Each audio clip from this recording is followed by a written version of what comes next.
Today we are taking a quick and dirty look at Ashava, one of the strongest world bosses of Diablo 4. I will explain you the gear optimizations you can do as a preparation and how to easily outplay the little cute dragon skills to the finest.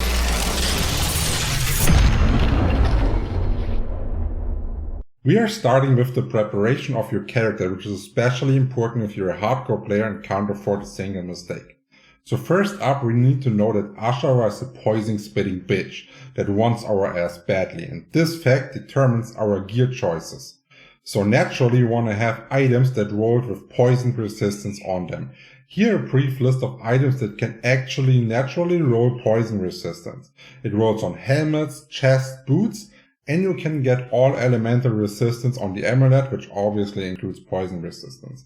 And then you top this off with emerald gems, which also give you poison resistance when placed on your jewelry, so don't forget to keep the socket at once.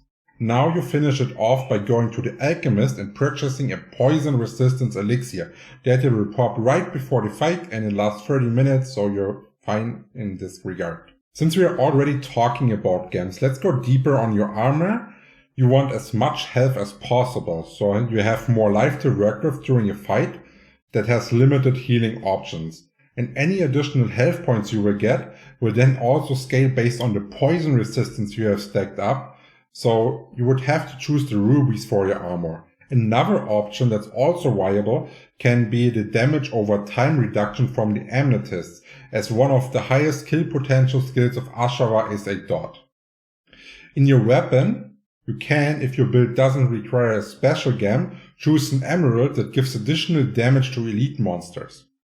And important to note is that in Diablo 4 elites are not classified as only packs, this actually includes bosses. So now we definitely need to talk about the 6 different major skill patterns Ashava does, so you don't die to a one-shot and get frustrated.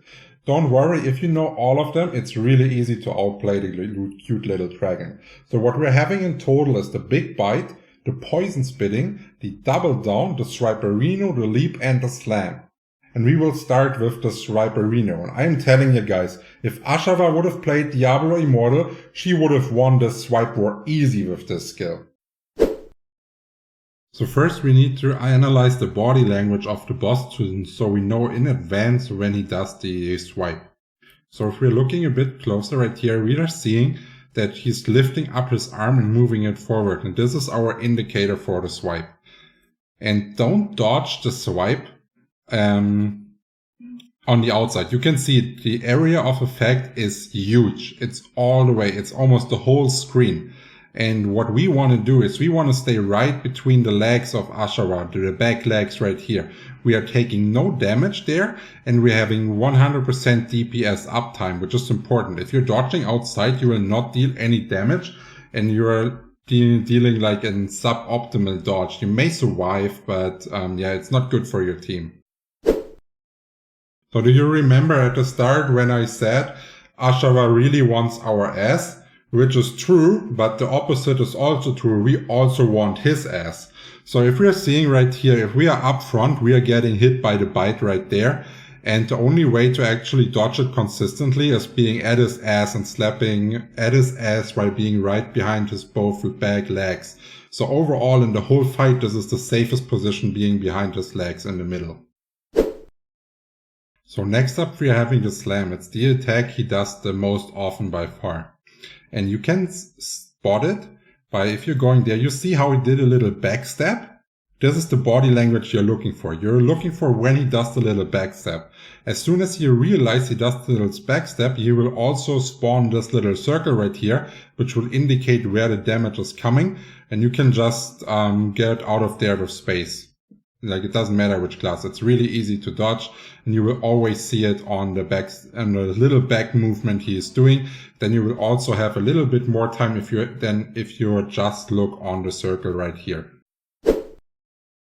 Now we have to take a look at the poison spitting. Here we are seeing an indicator right at his head where we can see poison already starting to form. And if we are playing the clip, we are seeing how his head is moving upwards and throwing the poison out of the ground. This is when you instantly want to go behind Ashava so you don't get spit by the poison, and the poison is always in a forward cone. So if we're looking at this, it's always a forward cone. You see he goes up with the head and you go behind him. This is basically how you do it. He goes up with the head, you go behind him. You don't have to go all the way behind him. It's enough to already be behind his forearms, and then you're already set. And if you're dodging it slightly only with the forearms, you're again having more DPS uptime right there. So the leap is a bit harder to realize when he's actually doing it.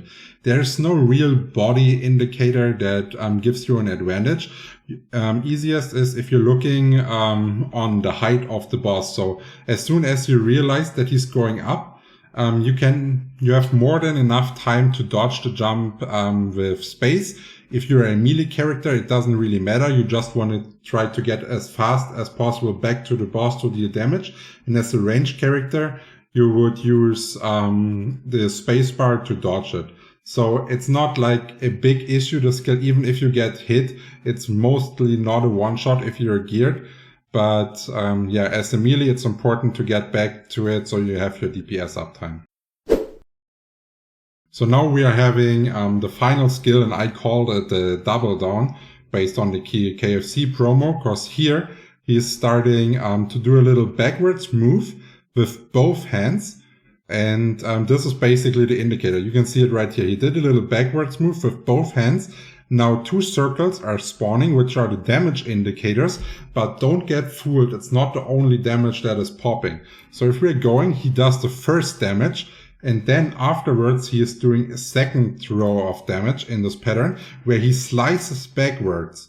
And you can dodge it like here to the side, which is fine, but you can also stay in the middle of both of his legs and keep dealing damage. So this would be the better effective DPS upline. Right here where the orb was between his legs, that would be the perfect sweet spot to dodge this and keep it going. Thanks for watching this video all the way to the end. I hope I could help you with defeating Ashava.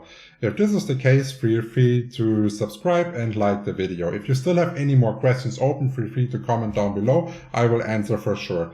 And while we are waiting for the release, how about you watch this video right here and enjoy the wait time. Cheers!